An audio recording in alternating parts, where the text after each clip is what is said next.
With their husband or else ఫాదర్‌తో ఉంటే సొంత ఇల్లు ఓకే. ఒకవేళ ప్రాబ్లమ్ వస్తే అబ్బాయి వెళ్లి ఫుట్‌పాత్ మీద కూర్చున్నట్టు అమ్మాయి కూర్చోలేదు కాబట్టి ఆ అమ్మాయికి సొంత ఇల్లు లేదనే కాంటెక్స్ట్ నువ్వు చెప్పావు. సెన్స్ ఆఫ్ బిలాంగింగ్ కోసం చెప్పా. ప్రాపర్టీ గురించి కాదు. ఆ! సొంతిల్లు అంటే చాలా మంది they come and they talk like అత్తగారి ఇల్లు అంటారు, అమ్మగారి ఇల్లు అంటారు. నా ఇల్లు అని ఎప్పుడు అంటాం?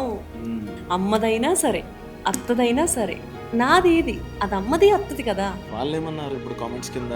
ప్రాబ్లమ్ వస్తే నువ్వు ఆ అమ్మ వాళ్ళ దగ్గరికెళ్తావు అది నీ ఇల్లే గదా! లేదంటే అత్తగారి ఇంటికెళ్తావు అది నీ ఇల్లే గదా! ప్రాబ్లమే అమ్మగారింట్లో వస్తే, ప్రాబ్లమే అత్తగారింట్లో వస్తే ఎక్కడికి వెళ్ళాలి? హ్మ్.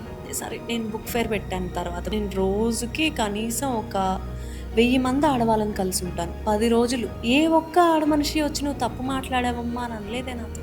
హ్మ్. ఎంతమంది ఆడవాళ్ళు నన్ను వచ్చి కౌగిలించుకొని ఏడిచారో తెలుసా? కొన్ని సంవత్సరాలుగా నేను అడగలేని ప్రశ్న నువ్వు అడిగావు తల్లి అని.